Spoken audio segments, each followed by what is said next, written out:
Hi my loves and welcome back to my channel. So today's video is going to be all about flying / travelling during the third trimester. I recently did a trip to Dubai and I thought I'd discuss how I found that and what kind of steps I had to go through to be able to travel during the third trimester. I had a lot of questions about it on Instagram, a lot of DMs from people wondering like how many weeks you can fly up to, what you need, how the flight was, etc. So I just thought I'd do a quick video on it because it's just so much easier just to sit here and talk it rather than replying to each message individually. If this is the first of my videos that you've ever seen, then welcome to my channel. I kind of make videos about everything. I do like vlogs, hauls, makeup tutorials, chit chat, whatever takes my fancy really. So if you like this video, make sure you give it a thumbs up and hit subscribe if you haven't already. So yeah, I'm gonna get straight into it. There might be a few random pauses because I'm gonna try and film it all in one go rather than stopping, because then that makes editing so much easier. But I have baby brain at the moment, so sometimes I forget things, so if I go back and forth then I do apologise. So firstly, travelling during the third trimester. So the third trimester I believe is from week 20, I want to say 28, I'm probably really wrong, 26 or 28 up to the end of the pregnancy. So that's the third trimester. So the first thing you want to do if you do want to travel is check with the airline what they allow. So we were traveling with Emirates, and Emirates allow up to 32 weeks for a single pregnancy. If you've got twins or triplets or more, then it's less, and you need a doctor's note as well. So obviously I was under the 32 week limit, so I was absolutely fine in terms of that side of things, but then I needed a doctor's note as well. And a doctor's note, to be honest, is relatively easy to get, but if you've had complications or if there is a risk, so say you've got like really high blood pressure or there's a risk of an early pregnancy or you've had previous early pregnancies, then the doctor might not give you a fit to fly letter. The doctors do charge for them. So the first time I asked for it was about 3 weeks before we were due to travel, because I wanted to give it to the people at Dubai Modest Fashion Week so that they could book my ticket and everything and go through. They didn't need it afterwards, but basically when I went to the doctor, she was like, it's going to be £27, which was ridiculous. When I checked online, the doctors could charge anywhere between £10 and £70 for a letter, and bearing in mind that it's literally like a 3-sentence, if that letter, it's a little bit ridiculous. Ask your midwife. I asked my midwife in the end, she did it for free, which was really easy. She didn't have the templates. I literally went on the Emirates website, printed it off. They have a standard letter, printed that off. She filled it all in, signed it and stamped it. Took like 2 minutes, and I was good to go. I did check with her because the thing is, it's all fair, the airline saying you can fly, and it's all fair enough you having the letter, but really you don't want to do anything that's going to cause a risk to you or to the baby. So I was like, what is the risk of me flying? And she said, really, apart from developing deep vein thrombosis, there is no other real risk of travelling or of the baby coming early. But if the limit is 32 weeks, then realistically the baby shouldn't come because that's 2 weeks early. And deep vein thrombosis, I don't know too much about it, but it's something to do with the veins in your legs getting swollen or sore or something, and it makes it difficult to walk and that sort of thing. So don't know too much about it, but that is the risk of travelling.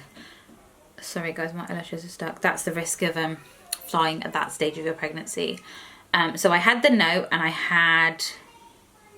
obviously I was under the Emirates limit. So the only place that they ask for the letter is actually when you check in. So when I checked in, the lady asked how many weeks I was, and I showed her the letter. To be honest, I don't even think she realised it until my husband mentioned it, because I was wearing a really baggy top so you couldn't see it. But, you know, so you can get away with it, but I wouldn't advise doing that. At the end of the day, you want to put your health and safety first, and just going by the precautions is putting your health and safety first.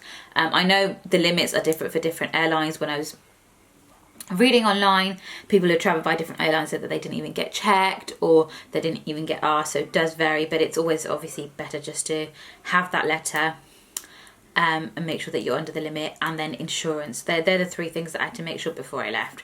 Insurance, I did mine with Direct Line. I would always recommend ringing them up, just because if you need the insurance to pay out, if you've done it online, sometimes there's loopholes and they won't want to pay out, blah blah blah. So if you have a phone call, if you ring them and say to them, this is where I'm going, these are the dates, one of my main concerns is that I am pregnant, I'm this far pregnant, I have a letter, I'm allowed to fly. They really shouldn't be charging you extra, because pregnancy is not a medical condition. So every single insurance company that I've spoken to said that they don't charge extra for medical cover for pregnant women, but it's always good just to ring them up and make it exactly clear what your situation is. With Direct Line, I think I paid £72, but the cover was for up to 10 million, which is what you kind of need. If you're going to go for a cheaper policy, you're going to get less cover. And whilst you might think I'm not going to use it, like at the back of my head I was like, it's killing me to pay this because I know realistically I'm not going to use it. But if the baby had come back early, if the baby had been born early, that would have been the extra, because obviously premature babies need extra treatment. So that's extra treatment, the birth, me at the hospital, return flights, all of that, you know, for like, I don't know when the baby would be ready to travel. Anything can happen, and it doesn't sound, 10 million sounds like a lot. Even 1 million sounds like a lot when you're talking about insurance, but really when you're talking about medical cover, it adds up very, very, very quickly. You know, I live in the UK, and here everything is pretty much free, especially when it comes to like childbirth and aftercare and specialist units and everything like that. So for us, we don't realise how expensive these things are in other countries, and I have no idea how much it costs in Dubai or anywhere else, but I want to make sure that if something did happen, that I wouldn't, you know, I want to focus on the baby and the baby arriving early or anything happening with that, rather than worrying about how much all of this is going to cost and how we're going to make ends meet, etc. So insurance is really, really important. Don't skimp on it, guys. You know, I can't emphasize that enough. I feel like a salesman right now. So yeah, they asked me for my letter at the check-in. They asked me how many weeks I was, and then the lady next to me was like, "You're 38 weeks," and I was like, "No, I'm not 38 weeks." I think she misheard what I said. And then she started telling me how she travelled at 36 weeks when she was pregnant with her son, and her son was with her. I think he was like 11 or 12. So this was a long time ago, but she said that they allowed her to travel out, but then they wouldn't let her travel back in. So I think the rules have been changed recently, in that they're a lot stricter now, and I think 32 weeks is the cutoff with most airlines. In terms of the flight, to be honest, the flight there, I was absolutely fine. I had my compression socks. I must have walked around, I reckon, about 3 times. I had Ramina and Fazan sat next to me, so it was pretty easy. I was like, guys, get up, and they would get up. But 3 times isn't a lot in 7 hours, but I'm used to sitting down all day. Like when I'm at work, I literally sit at my desk and I'm like, I can't be bothered to move.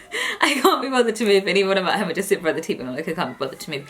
So I'm used to sitting down for long periods of time. So they do recommend getting up and walking around a lot, because it helps prevent swelling and deep veins.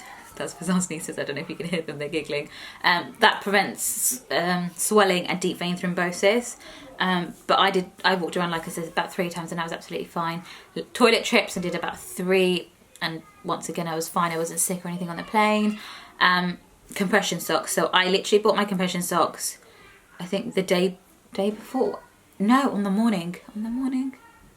Yeah. I think it was on the morning, you know. I bought my compression socks on the morning of the day we were flying, and when I put them on, I've never ever used compression socks before. So when I put them on, I was like, are these too small? Like, they felt so tight. But now I realise it's because they literally like hold everything in place. And I didn't get any swelling on my feet or my legs or anything the whole way there. And to be honest, it was quite a comfortable flight. Now, based off that, if anybody asked me, would you advise travelling during the 3rd trimester? I'd be like, yeah, go for it. But my flight on the way back was horrendous. It was completely the opposite, and I'm quite glad that actually I got to see both sides, because then I can at least share it with you and tell you guys that it can be good and it can be bad as well. So on the way back, the flight was at 3 a.m. and I had, in the last 4 days before, in the 4 or 5 days that we were in Dubai, I'd literally had an average of about 4 hours sleep every single night, which is awful. I pushed my body a lot more than I should have. I stayed awake. I wasn't eating great food. I just wasn't doing what a pregnant woman should be doing, and that's because in my mindset I was still me, not pregnant me. And I knew it was only for a few days, so I was like, let's just get on with it, and I'll rest when I get back to London. But because of that, because I was so tired, because I'd been wearing heels, because I hadn't been eating right, the flight back, my body was absolutely just shattered. I was by the window seat because I prefer the window seat, and I had like loads of little cushions, like made myself a little cocoon. I couldn't sleep, guys. I just couldn't switch off. I lost one of my compression socks. It was in the suitcase, so I should have just looked for it properly. and I should have worn the other one, but I was like, no, I was fine on the way here, I'll be fine on the way back. So I didn't wear my compression socks. My feet swelled up so much. They literally went 3 times the size that they are normally. The swelling wasn't a problem, it was how much they hurt. And then my hands started swelling. My hands are swollen right now as well. But my hands started swelling, and you know, people talk about pregnancy swelling all the time. This is the first time it's happened to me, and I just didn't realise that it was gonna hurt. Like, it ached, and where I was trying to sleep, I couldn't hang my legs because like where my feet were swollen, all the pain was just gravitating to my feet, and they just ached. And then I was trying to rest them on Fazan, and that wasn't helping. And then I was trying to, like, you know, get into like a yoga position on my seat, and that wasn't helping. And then I feel like my calves kind of swelled as well. And then in the morning when we landed, I was like, oh my God, my face looks swollen as well.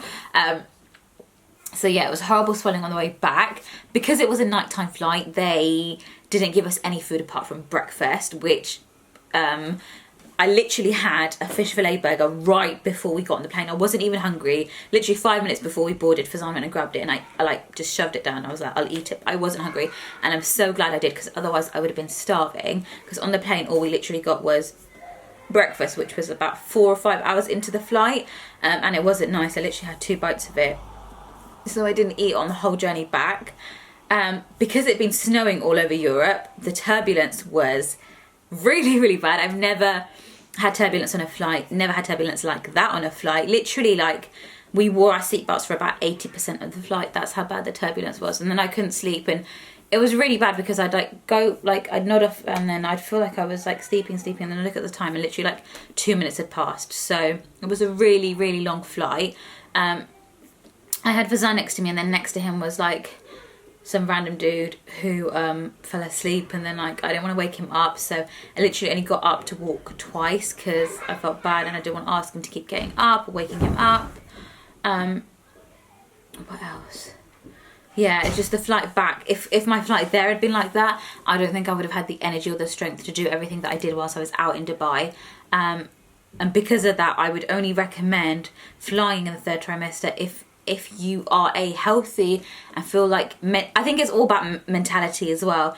Sometimes it's not just physically. If physically you could be quite fit, but mentally you feel like drained or emotional or down, that can make it more difficult. So it needs to be that emotionally you're feeling really positive and you really want to go ahead and do it. And then physically you need to be quite fit as well, because if I'd had anything, like my cousin's got, I can't remember what it's called, SPD or something, which causes like severe pain in like her pubic bone. If I had that, there is no way I would have gone. So I'd only advise doing it if it's essential, like, you know, if it's you're going to see family that's sick, or you're going for a close wedding, or you know, it's like an anniversary or a birthday, so you're going away. Otherwise I wouldn't advise it. Like, I just think there's so many things that can go wrong. It is a huge risk. But at the same time, if you're feeling healthy, or if you're feeling good in yourself, then just go for it. I had so many people tell me, don't travel. Like, my mum was like, don't. Literally, even up until the day I went, she was like, I really don't think you should do this. But I don't really listen to anybody. I've never been one to listen to anybody. And I was like, I'm fine. And mentally I prepared myself, and I was like, you know what? I'm okay. I've got this. I can do this. So for me, it was all right, and I'm glad I went, and I'm glad I did it. And I feel happier that I did it, because I can be like, oh yeah, like, I flew during my 3rd trimester and it was okay. It depends on the location you're going to as well. The heat in Dubai was like early 20s, so it wasn't hot, it was nice. And actually it gave me the vitamin D that I needed, and the warm temperature gave me loads of energy. Whereas here, I literally, when I go into London, which takes me an hour, between an hour and 2 hours, depending if it's a good day or a bad day, I come back home and I'm drained and shattered. So realistically, in comparison to that, it wasn't bad. It wasn't bad at all. I'm trying to think what else I've missed, or what else I could say. Oh yeah, I would definitely say you need to have somebody with you. I wouldn't advise traveling on your own. So on the way there, I had my husband and then Ramina and Maria on the flight as well, and I was like, you know what, it's fine, I've got people with me. And then on the way back I had Maria and Fazan, so it just makes it a little bit easier, and you get that peace of mind that there is someone with you. On the flight back I was also sick. As the plane was descending, I literally just everything that I'd eaten, which was a fish fillet burger, and the little bit of breakfast just came out. So I definitely advise having, and then I made it worse by sipping on water when you shouldn't do that. You should basically like put have like some sort of carbs, so like bread or like crackers or biscuits or a mint or something. So then I put some polos in my mouth and I felt a lot better. So I would definitely advise having polos or gum or something like that with you just in case you are sick. What else? I think that's it. I think I've kind of covered everything in terms of how it was going there and how it was coming back. Ultimately, it depends on the person. I don't think I can say, yeah, guys, everybody should fly during the 3rd trimester, or no one should fly during the 3rd trimester. So it's a decision for you to make. And if you are unsure or if you're worried, then I guess that kind of suggests that you shouldn't be going. With me, I was literally like 95% confident that I would be fine, and I was. So it really just depends on your state, your mental state, your overall physical state, how far you are, how important the flight is, how long the flight is. Dubai flight was 6 hours, 6.5 hours there, I think, and 7.5 hours back, which wasn't too bad. I mean, something like a 2 or 3 hour flight is easy. I would be like, yeah, just do it. 2 hours. If you're going somewhere from like UK to Europe, 2 hours, not a problem. Anything longer than 7 hours, I wouldn't want to do.